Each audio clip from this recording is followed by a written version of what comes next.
Shalom, que Dieu soit avec vous. Amen. Nous voulons partager le pain selon qu'il nous a été recommandé que toutes les fois que vous vous retrouverez, faites ceci en mémoire de moi.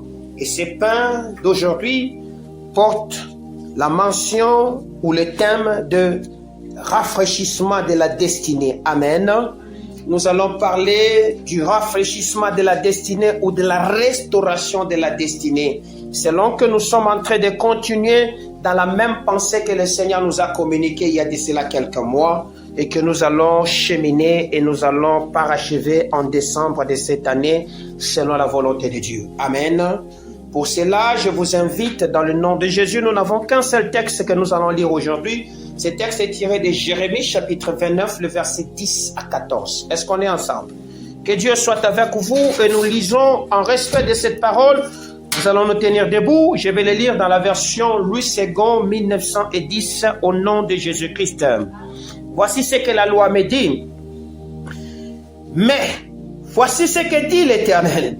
Dès que 70 ans seront écoulés pour Babylone, je me souviendrai de vous et j'accomplirai à votre égard ma bonne parole en vous ramenant dans ces lieux.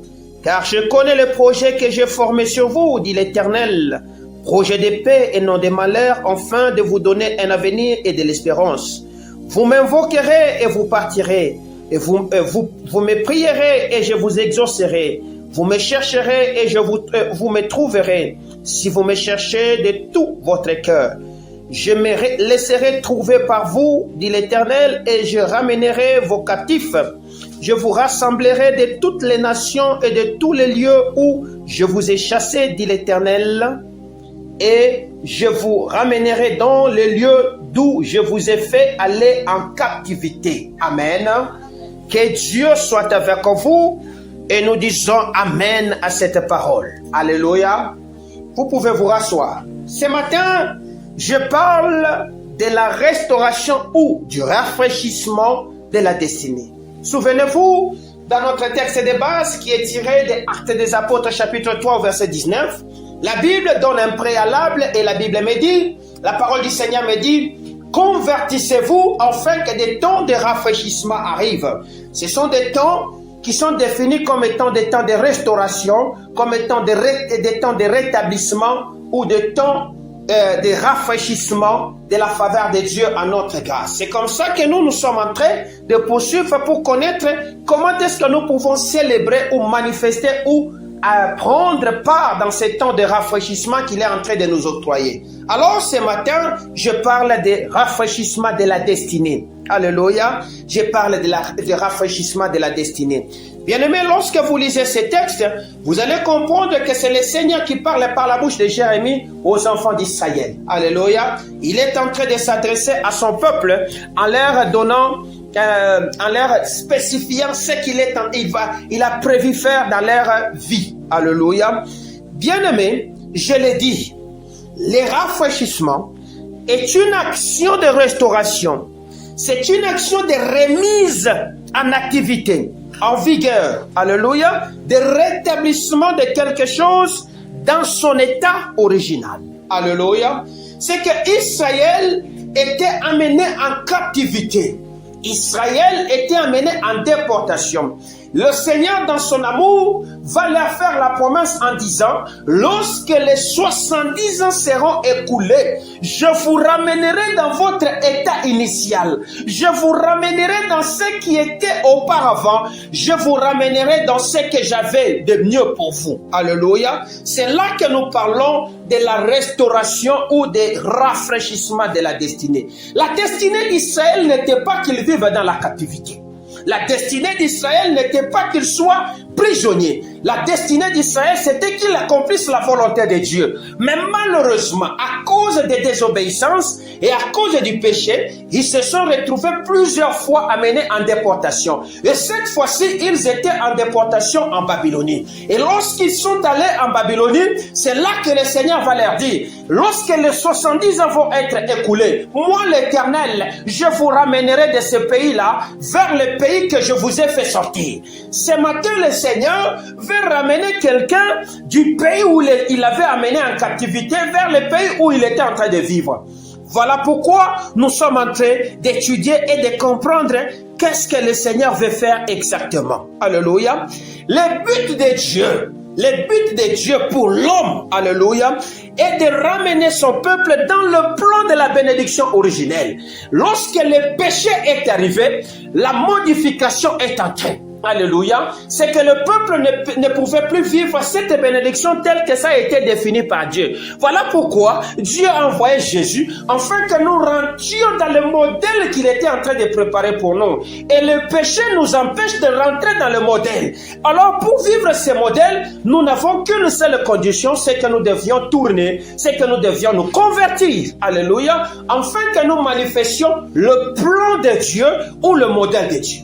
Voilà pourquoi j'ai dit, lorsque le Seigneur commence à faire ce travail, il met ou il active un procédé qui va faire tel que nos prières sont exaucées, alléluia, pour nous ramener favorablement dans les conditions de vie que lui, le Seigneur, avait préparées afin que nous puissions vivre sa bénédiction. C'est ça le processus que Dieu est en train de faire quand il dit « Convertissez-vous afin que le temps de rafraîchissement arrive ». C'est ce que le Seigneur veut faire. Alors je me suis posé la question parce que je parle de rafraîchissement de la destinée. Mais si vous ne comprenez pas ce que c'est la destinée, c'est-à-dire cet enseignement, vous n'allez pas le comprendre. Alléluia. Pourquoi le Seigneur veut rafraîchir la destinée? Et qu'est-ce que la destinée? Pour que le Seigneur vienne le rafraîchir.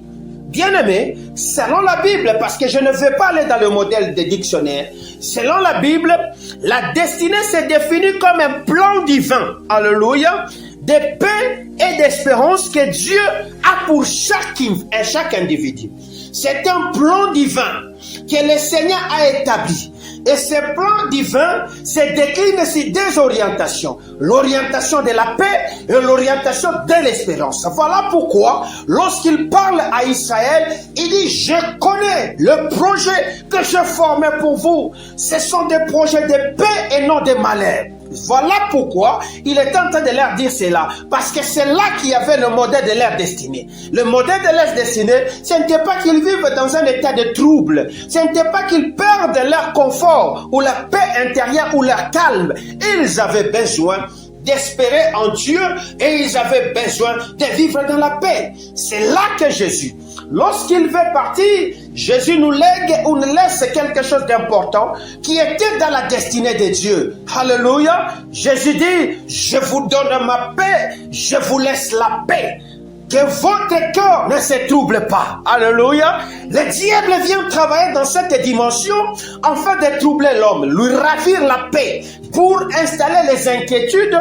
Et lorsque les inquiétudes arrivent, c'est comme ça que l'homme peut devenir un homme qui convoite, un homme qui va envier, un homme qui va tomber dans le triangle du péché et le diable peut le saisir facilement. Est-ce que je parle à quelqu'un? Jésus savait que si je partais sans laisser la paix, ce peuple ne vivra pas tranquille. Voilà pourquoi il définit sa paix en disant, ce n'est pas comme la paix du monde. Alléluia. Parce que la paix du monde se trouve autour des accords, autour des signatures ou autour des batailles. Mais la paix de Dieu vient travailler une entité spéciale qu'on appelle le cœur ou l'âme de la personne, afin que cette âme ou ce cœur ne se trouble point, mais que ce soit une âme ou un cœur qui se confierait à l'Éternel et qui espérerait en Dieu. Est-ce que je parle à quelqu'un?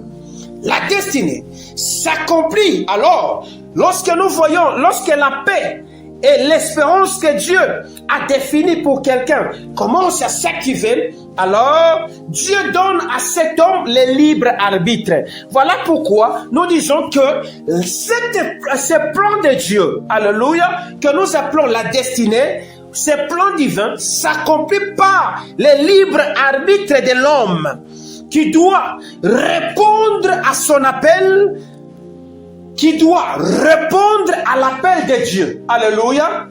Et répondre à cet appel, il a besoin de manifester trois choses lorsque cet appel lui est accordé pour qu'il puisse manifester le plan de Dieu, c'est-à-dire accomplir la destinée de Dieu. Alléluia. qu'est-ce qu'il doit faire? Il doit rester obéissant. Il doit manifester la foi et il doit faire usage de ces dons que le Seigneur lui a donnés. À cet homme que le Seigneur a défini une destinée merveilleuse qui se décline par la paix et l'espérance, Dieu lui demande seulement d'être obéissant. Dieu lui demande seulement d'avoir la foi et Dieu lui demande seulement d'utiliser ses dons. Alléluia. Et lorsqu'il va utiliser ses dons, le plan de paix de Dieu va s'activer et le plan d'espérance va s'activer pour l'amener à manifester une vie de joie, à manifester une vie de sainteté et à manifester la gloire divine sur la terre. Est-ce que je parle bien? Donc, je comprends avec toi que le plan de paix de Dieu ou le plan d'espérance de Dieu qui englobe le modèle de notre destinée cache en elle, alléluia, ce que nous appelons la joie, la sainteté et la gloire divine. Et lorsque nous acceptons cela, au moyen de l'obéissance, au moyen de la foi et au moyen de l'usage de nos dons, nous allons alors célébrer la joie de Dieu, nous allons alors manifester la sainteté de Dieu et nous vivons la gloire de Dieu. Alléluia. C'est ainsi que nous comprenons avec toi et moi. Voilà que Jésus-Christ a manifesté cette gloire parce que son cœur ne se trouble point, parce qu'il avait la paix. Lorsqu'il arrive sur la montagne de la transfiguration, il veut faire montre à ces gens qu'ici il y a Dieu. La Bible me dit là, ils furent transfigurés. Alléluia. Il a dégagé le modèle qu'il était en lui. Alléluia. Qui se déclinait par ses habits blancs et tout ce qui était autour de lui. Parce que il avait le calme. Est-ce que je parle à quelqu'un? Donc, nous comprenons, à partir de tout ce que je viens de dire ici, autour de la destinée, que le rafraîchissement ou la restauration de la destinée devient donc un processus. Alléluia. Un processus de réparation. Un processus de transformation de la vie d'une personne, le remettant sur le chemin de l'accomplissement des desseins de Dieu. Donc, dans la destinée de Dieu, il y a un ensemble de desseins de Dieu. Voilà pourquoi David disait, mes destinées sont entre tes mains. Alléluia. C'est-à-dire l'ensemble des destins de Dieu, des desseins de Dieu étaient entre les mains de cet homme là-bas. Or, si nous disons que le rafraîchissement de la destinée, c'est un processus de réparation, c'est un processus de transformation de la vie d'une personne, cela va impliquer quoi? Lorsque le Seigneur commence à réparer, lorsque le Seigneur commence à transformer. C'est comme ça que nous voyons avec vous dans le texte que nous venons de lire. Le Seigneur leur promet, lorsque les 70 ans seront écoulés, moi l'Éternel, je viendrai réparer ce qui est déformé en vous vous remettant dans le modèle qui était auparavant. C'est-à-dire que vous quitterez ces lieux, vous rentrerez dans le modèle que je proclamais pour vous. Alléluia. Nous posons un préalable ici. Nous disons, qu'est-ce que ceci implique si c'est un processus de réparation et de transformation?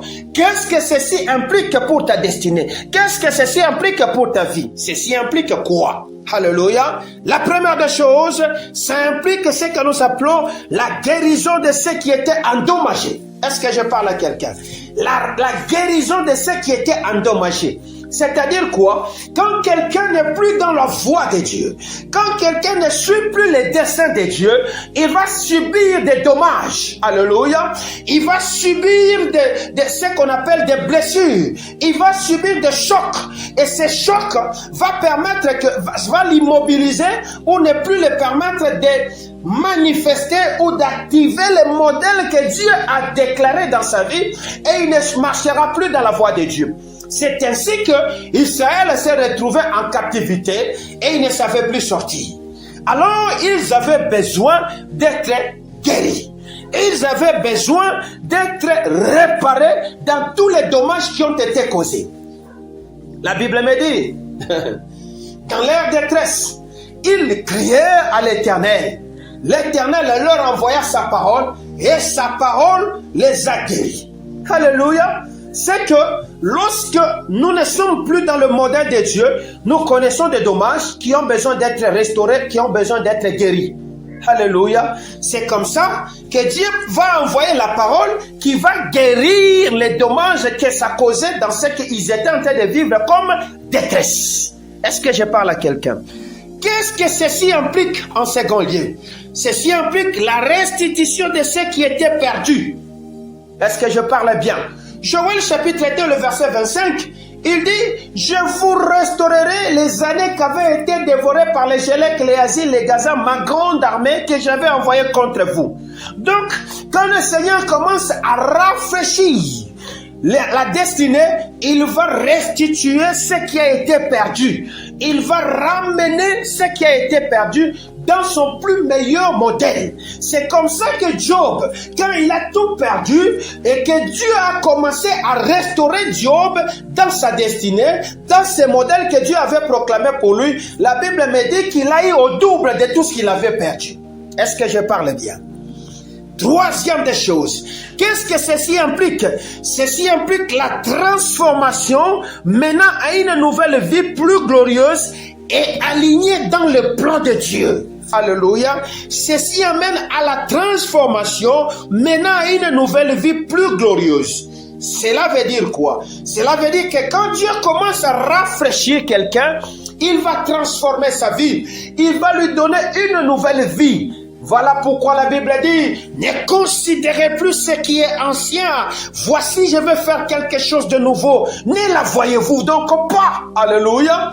Ne considérez plus ce qui est ancien. C'est-à-dire, Dieu balaye dans l'ancien modèle, il fait quelque chose de nouveau, et ce qui est de nouveau devient plus meilleur et plus percutant. Voilà pourquoi nous avons dit, une vie plus glorieuse, alignée dans le modèle et dans le plan divin.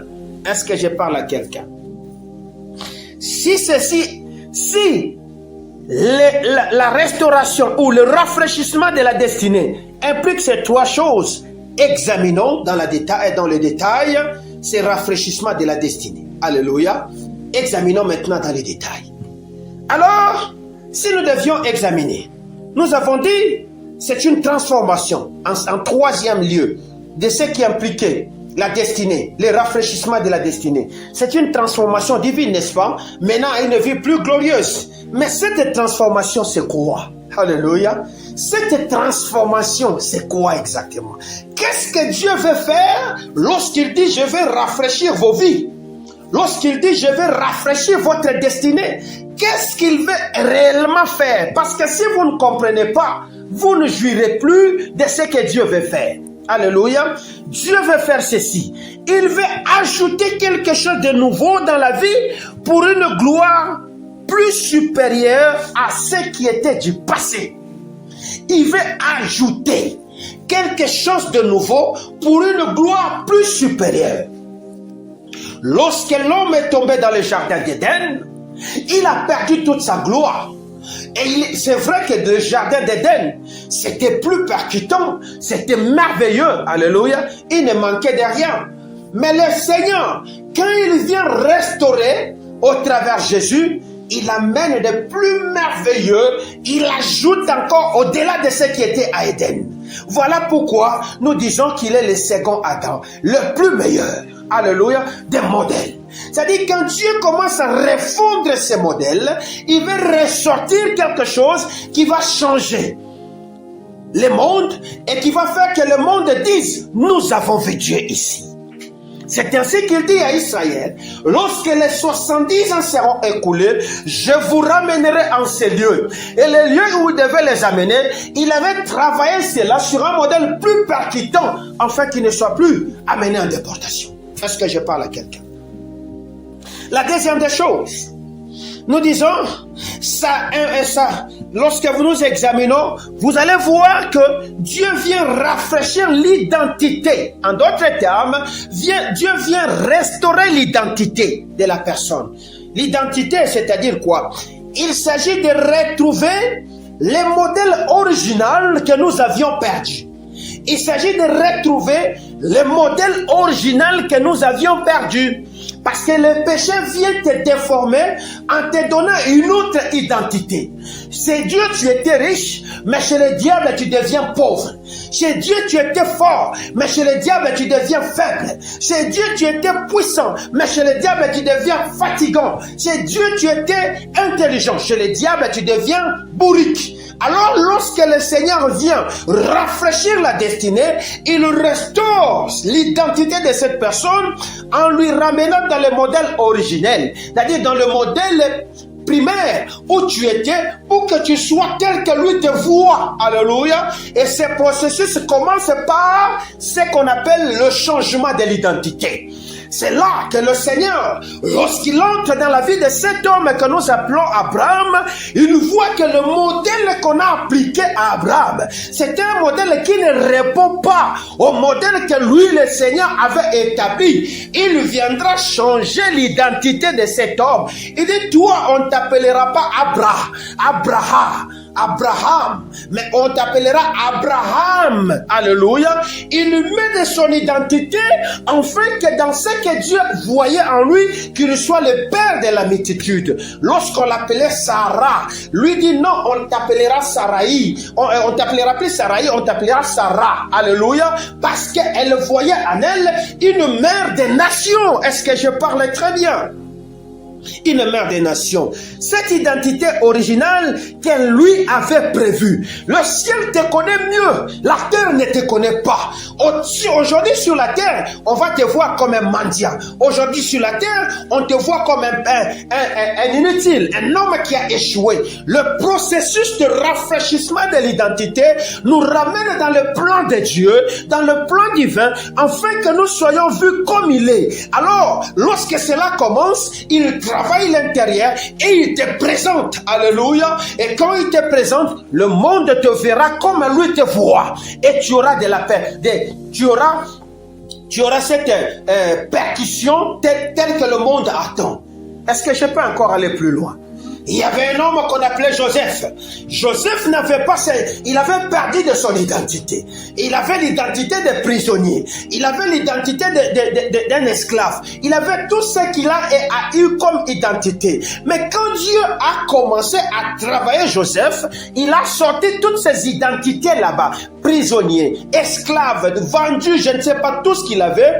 On est venu lui donner une nouvelle identité. Et cette identité s'est cachée dans la vision que lui-même voyait. Et Dieu a permis que le temps venant, le monde a vu réellement que ce que les petits voyaient était vrai. Alléluia. Ce que les petits étaient en train de lire au travers les visions et les songes étaient vrais. Ce jour-là, il trônait à côté du pharaon en égal homme. Est-ce que je parle bien? Il siégeait à côté de pharaon en égal homme. Et il était là comme son premier ministre. Est-ce que je parle bien?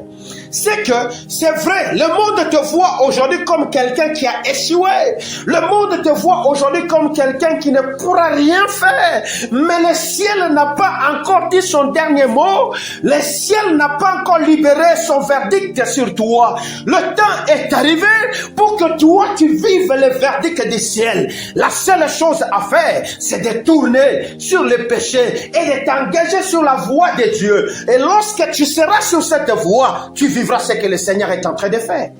Ton problème, c'est que tu n'obéis pas. Ton problème, c'est qu'il n'y a plus de foi. Ton problème, c'est que tu ne veux même pas utiliser tes dons. Il a fallu que Joseph utilise ses dons pour qu'il entre dans sa destinée. L'usage des dons nous met dans la voie de l'accomplissement de la destinée, des desseins de Dieu. Alléluia. Dieu t'a donné les capacités. Et ces capacités, tu les allais les mettre dans des tiroirs. Et ça ne sert à rien. Et le jour viendra, le Seigneur te posera la question: qu'as-tu fait des talents que j'ai mis en toi? Est-ce que je parle bien? Le talent, ce n'est pas l'utiliser seulement au travail, mais c'est aussi l'utiliser pour la gloire de Dieu et dans la maison de Dieu. Le travail que Dieu t'a donné, pose-toi la question: comment est-ce que je peux prendre ce travail et le rentabiliser pour que ça devienne une part qui fera la gloire du Seigneur? Est-ce que ça fait seulement, jusqu'ici ça ne fait que ta gloire? Est-ce que tu l'as amené pour que ça touche la maison de Dieu? Il s'agit de retrouver l'identité originale que Dieu avait prévue. d'être réconciliés avec Dieu, de retrouver notre position, notre autorité en tant qu'enfant de Dieu. Voilà ce que nous appelons restauration ou rafraîchissement de l'identité. Est-ce que je parle bien? La troisième des choses, c'est la guérison et la réparation. Alléluia. Cela implique quoi? Cela inclut la guérison des blessures physiques, la guérison des blessures émotionnelles, la guérison des blessures spirituelles, ainsi que, alléluia, de tout ce qui a été brisé ou endommagé dans ton existence. Donc, ne pense pas que Dieu répare seulement ce qui est spirituel. Il va aussi réparer ce qui est physique. Il y a un homme qu'on appelait Mephibosheth. Alléluia. Cet homme, c'était l'enfant de l'ami de celui que nous appelons David. Et David, se retrouvant, voyant ce que Jonathan avait fait pour lui, il dit, je vais restaurer ici. Je vais remettre l'ordre dans ce qu'il y avait comme amitié entre moi et cet homme. Comme cherche l'enfant de cet homme. Et lorsqu'on cherchait quelqu'un de la famille de Jonathan, on est allé voir un homme qui avait des déformations, qui a connu des dommages dans son corps. Mais quand la gloire est arrivée, on a réparé ces choses. Il est entré dans la maison du roi. Il s'est assis à côté du roi. Bien-aimé, il y avait un homme qu'on avait l'habitude de transporter et qu'on déposait chaque jour pour qu'il puisse mendier son pain. Cet homme était paralytique de naissance. Cet homme ne marchait pas. Son travail, c'était de fixer les poches des gens et de demander. Ce jour-là, la Bible me dit, il s'attendait à ce qu'il puisse avoir quelque chose de pierre et de champ. Alors qu'il était 15 heures, il y avait un homme qui marchait à sa direction. Et ces hommes qui marchaient à sa direction venaient pour restaurer, venaient pour ramener tout ce qui était détruit, venaient pour réparer les dommages qui ont été causés. Parce que son travail, ce n'était pas de mendier, mais son travail, c'était d'entrer dans le temple. Son travail, c'est qu'il devait se retrouver avec les saints en train d'adorer à l'intérieur. Mais la loi l'empêchait d'y entrer, parce que les malades, les paralytiques et tout ce qui avait des déformations et des dommages dans leur corps ne pouvaient pas entrer dans les temples. Alléluia. Ne pouvaient pas jouir de la gloire. Mais lorsque le temps est arrivé, au travers de Jésus qui était porté dans un homme qu'on appelait Pierre, la Bible me dit, ce jour-là, il lui dira, regarde-nous bien, nous n'avons ni or ni argent à te donner, ce que nous avons, nous te les donnons au nom de Jésus. Lève-toi et marche. Les blessures de cet homme ont été guéries. Les blessures physiques, les blessures émotionnelles et même spirituelles ont été guéries. Et ce jour-là, il retrouvait la mobilité, il retrouvait la pleine capacité de marcher. La Bible me dit qu'il pouvait entrer dans les temples, sautant, bondissant, et tout le monde se posait la question, n'est-ce pas cet homme qu'on avait l'habitude de voir assis à la belle porte? On se pose des questions aujourd'hui. N'est-ce pas lui qu'on voit tous les jours? N'est-ce pas lui qu'on est en train de voir? Il sort, il rentre, il ne me ramène rien. Lorsque le temps de rafraîchissement arrive et qu'il touche à ta destinée, tu vas entrer là que personne n'entre.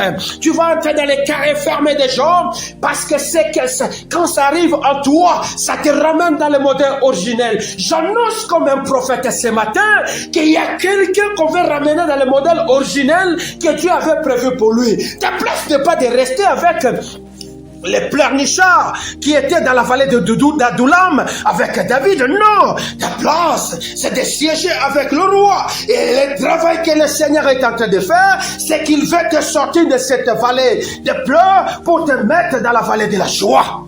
Alléluia. Pour te mettre sur la montagne de la joie. Est-ce que je parle à quelqu'un? Voilà pourquoi nous disons que quand ceci arrive, ça touche à tout ce qui était brisé, ça touche à tout ce qui était endommagé et ça répare. Est-ce que je parle à quelqu'un? La quatrième des choses, c'est le rétablissement de la vie. Alléluia. Le rétablissement. Vous allez me dire c'est quoi? C'est-à-dire on viendra seulement te prendre tes mains là-bas assis? Non. C'est l'accomplissement des promesses du Seigneur. Alléluia. L'accomplissement des promesses du Seigneur. C'est comme ça qu'il disait, lorsque les 70 ans seront écoulés, moi l'Éternel, je tiendrai ma parole. Vous m'invoquerez et vous partirez. Vous me chercherez et vous me trouverez. Et je vous ramènerai en ces lieux. Alléluia. Est-ce que je parle à quelqu'un? Dieu est prêt à accomplir la part des choses. Dieu est prêt à faire ce qu'il a préparé pour toi. Mais il y a une question qui se pose. Il y a une question qui se pose. C'est que, quelle est la part de l'homme dans tout ceci? Comment est-ce que je peux vivre pour que s'active maintenant le ventilateur du ciel qui viendra me rafraîchir, afin que je vive ma destinée ou le destin des plans, le destin de Dieu dans mon existence? Alléluia. Comment vivre cela? Alléluia. J'aimerais qu'on lise quelque chose. Parce que les conditions pour vivre, c'est qu'on appelle la sortie de la prison, la sortie de l'esclavage, la sortie dans les modèles qui n'est pas le modèle de Dieu et rentrer dans les modèles du Seigneur, la sortie des destins sataniques vers les destins divins. Il y a des choses qu'il faut faire. Alléluia. Il y a des choses qu'il faut faire. Écoutez ce que la parole du Seigneur me dit. La parole du Seigneur me dit ceci, à partir du verset 12e. Non, je commence seulement à partir du 11 pour que vous puissiez comprendre. Il dit, car je connais le projet que j'ai formé sur vous, dit l'Éternel. Projet de paix et non de malheur, afin de vous donner un avenir et de l'espérance. Alléluia. Il a défini la destinée comme étant un plan divin qui se décline par la paix et de l'espérance. Alléluia. Alors, il dit au verset 12, vous m'invoquerez, il donne la condition. Ils étaient en captivité. Pour sortir de la captivité, ce qu'ils devaient faire, lorsqu'ils vont compter, les 70 ans sont arrivés. Ils comptent les temps, ils comptent les heures, ils comptent les jours. Il dit, vous m'invoquerez. Alléluia. Première des choses, c'est la prière. Vous m'invoquerez et vous partirez. Vous me prierez et je vous exaucerai. Alléluia. Il va encore plus loin. Vous me chercherez, vous me trouverez. Si vous me cherchez de tout votre cœur, je me laisserai trouver par vous, dit l'Éternel. Je ramènerai vos captifs et je rassemblerai de toutes les nations et de tous les où je vous ai chassé, dit l'Éternel. Vous comprenez? La condition pour qu'il puisse ramener vos captifs, la condition pour que vous sortez de ces prisons, vous devez les chercher de tout votre cœur. Vous devez les prier. Vous devez l'invoquer. Alléluia. Le temps de rafraîchissement ne viendra pas n'importe comment. Ça viendra lorsque vous allez vous mettre en prière. Alléluia. Il faut prier.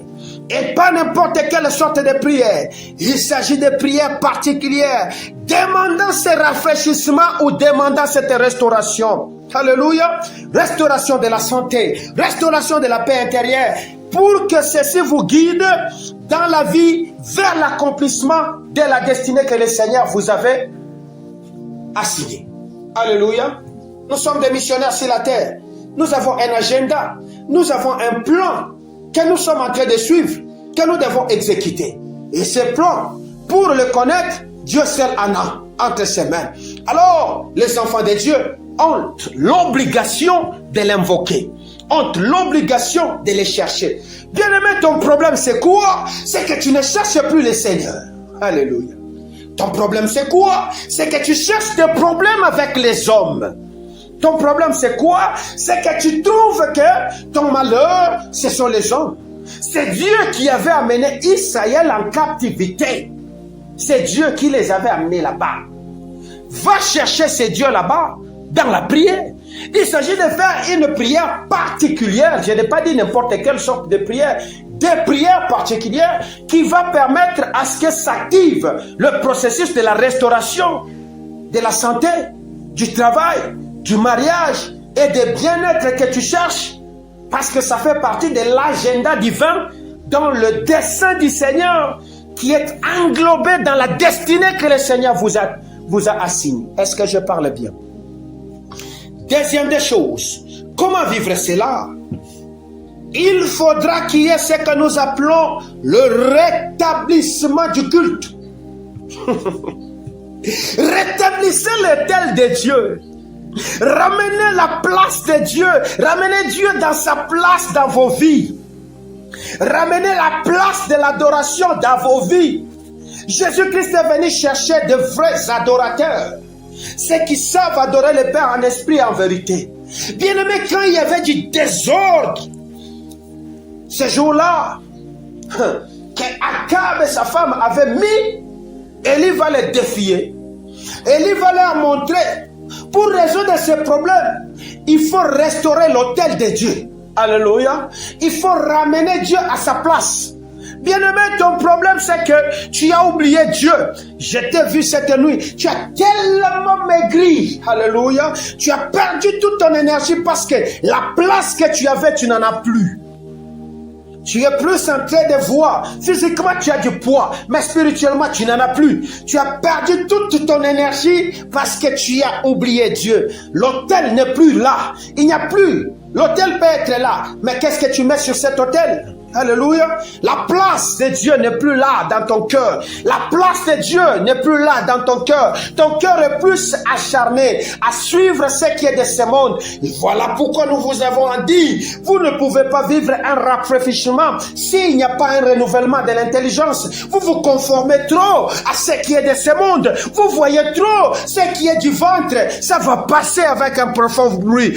Est-ce que vous savez qu'un jour, cette terre passera? Est-ce que vous savez qu'un jour, toutes ces choses prendront fin? Vous avez besoin de remettre Dieu à sa place. Le matin, est-ce que tu mets Dieu à sa place? Le soir, est-ce que tu mets Dieu à sa place? À midi, quand tu prends ta pause, est-ce que tu mets Dieu à sa place? Est-ce que tu vois Dieu dans ce que tu fais?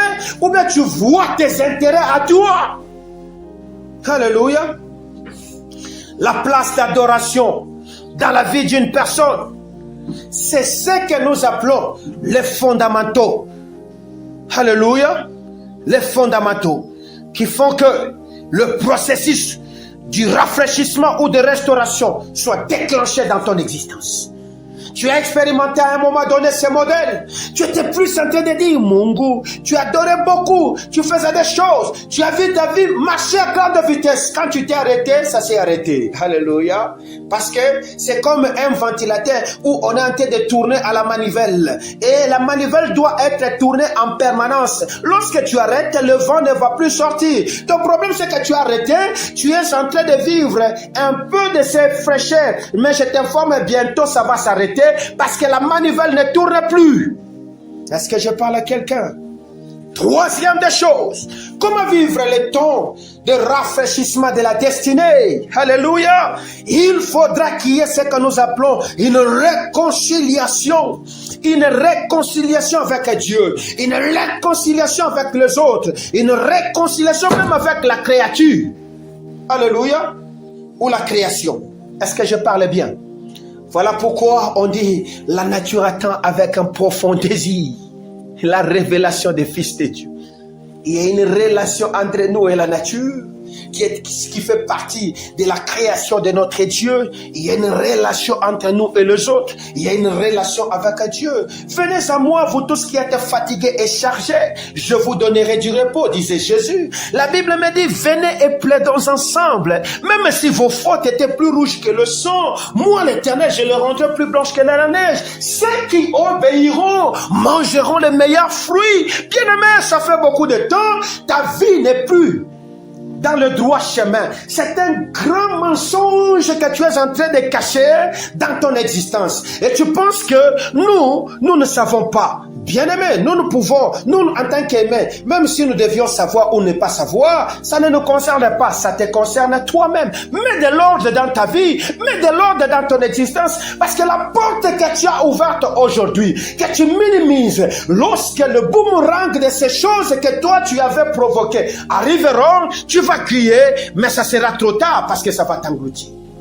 Ce qu'un homme aura semé, il les moissonnera. Alléluia. Tu penses que tu fais du mal à autrui, tu te fais du mal à toi-même. Troisième et quatrième des choses, et la dernière, changez votre mode de pensée. Il ne peut pas y avoir rafraîchissement de la destinée lorsque nous pensons comme des enfants. Lorsque nous faisons des choses comme des païens, nous ne savons pas réfléchir selon le modèle de Dieu.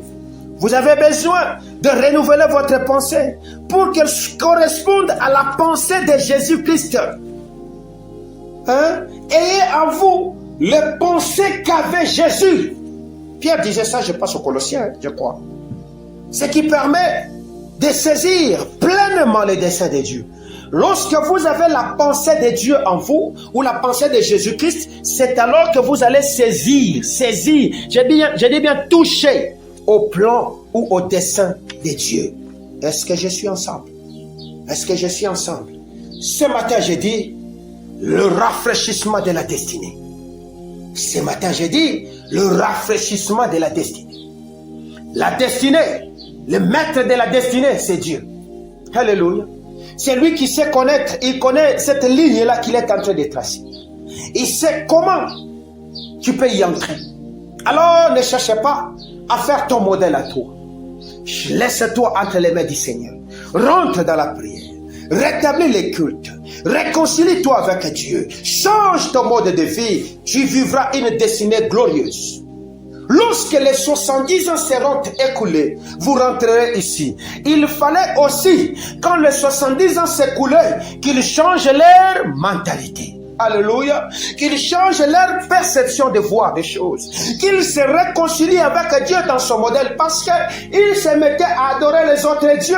Ils ne voyaient plus le vrai Dieu. Aujourd'hui, tu adores l'argent. Aujourd'hui, tu adores le travail. Aujourd'hui, tu adores ton chef. Tu es prêt à abandonner la prière parce que le chef a appelé. Même si c'est 23 heures, tu dois dire présent parce que le chef a appelé. Mais quand le Saint-Esprit t'appelle à 23 heures, est-ce que tu te réveilles?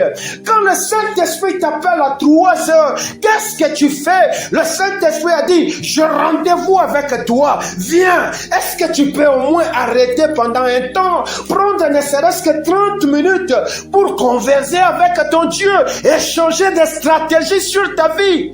C'est pour ton bien. Ce qu'il fait, c'est pour ton bien. Ce n'est pas pour lui. Lui, il est déjà dans son bien en lui. Mais il a de l'amour vers toi. Voilà pourquoi dans le psaume 103, il dit c'est un Dieu de compassion, un Dieu plein d'amour, un Dieu de miséricorde, bien-aimé. Il t'aime et il a besoin de toi. Il ne veut pas que tu te perdes. Ce qui se trouve dans la prière, se conserve dans la prière. Ce qui se gagne dans les combats, se conserve dans les combats. Tu as relâché, ça fait beaucoup de temps. L'ennemi est en train de se rapprocher à une vitesse terrible autour de toi. Et tu ne sais plus voir. Tu ne sais pas voir parce que tu as été aveuglé par la gloire éphémère de ce monde. Tu as été aveuglé parce que tu penses que tu es arrivé, bien-aimé. Dieu te dit ferme la bouche, mais tu parles beaucoup. Dieu te dit concentre-toi sur moi. Tu n'es pas concentré sur lui. Le miracle ne vient plus parce que tu n'as plus la concentration que tu avais au jour que tu disais je te donne mon cœur. Tu n'as plus cette concentration là. Voilà pourquoi le miracle s'est arrêté. Est-ce que quand tu dois construire, le quartier doit connaître, tes amis doivent connaître? Qu'est-ce qu'ils ont apporté dans ça? Qu'est-ce qu'ils vont ajouter dans ça? Voilà que tu te crées des problèmes toi-même. Je parle à l'esprit. Alléluia. Dieu, quand il travaillait, il était dans le silence. Personne ne savait quand est-ce qu'il dira à la terre de sortir dans l'eau. Personne ne savait quand il dira aux eaux de la terre de se séparer des eaux d'en haut. Mais quand le temps est arrivé, il a commencé à proclamer. Devançons l'ennemi par la stratégie. Bien-aimé, le Seigneur a dit soyez humbles comme la colombe, prudents comme le serpent. Parce qu'il sait que le monde dans lequel nous vivons, c'est un monde dangereux. Ta destinée est entre les mains du Seigneur. Mais tu es prêt à voir les desseins de Dieu, connaître aussi les desseins de Dieu. Mais avec une bouche large qui parle beaucoup, tu donnes des armes à l'ennemi, il va t'abattre. Est-ce que je parle à quelqu'un? Tu donnes des armes à l'ennemi, il va t'abattre. Bien-aimé, c'est pour ton bien. Quand le Seigneur t'interdit, c'est pour ton bien. Quand le Seigneur te dit avance, avance. Évitez ce Dieu qui te fait des reproches à chaque instant. Il va te lâcher bientôt. Alléluia. Pose-toi la question, mais pourquoi il me reproche beaucoup? Qu'est-ce que je ne fais pas comme modèle? Alléluia. C'est qu'il t'aime tellement trop. Lorsqu'il va te lâcher, ça sera pour ta punition. Parce qu'il punit aussi ce qu'il aime beaucoup. Il châtie. Alléluia. C'est écrit dans notre loi. Tu as besoin d'être châtié du Seigneur? Parce que je vois une maladie risque de venir. Que mon Dieu vous bénisse. Est-ce qu'il y a des questions à me poser? Est-ce qu'il y a des questions à me poser? Je voudrais arrêter ici pour que nous puissions prier. Sachez que cette semaine, et sachez que le Seigneur veut rafraîchir ta destinée. Applique ce que je viens de te dire ici. Aie des temps de prière. Aie des moments de rétablir ton hôtel. Réconcilie-toi avec Dieu. Change ta mentalité. Évite de vendre ce que Dieu t'a donné. Tu vends ta maison, tu vends tes maris, tu vends tes amis, tu vends ta femme, tu vends tout. Alléluia. Ah, on a fait ceci, on fait ceci, il ne vaut rien, il parle beaucoup, c'est intimide, je ne sais pas. Tu dis tout sur ta destinée. Et tu penses qu'à cela que toi tu dis, ce sont des gens qui sont en train de t'acclamer. Ils vont te lâcher bientôt. Et tu vas te retrouver seul. Que mon Dieu te bénisse. J'ai parlé à quelqu'un qui m'écoute très bien.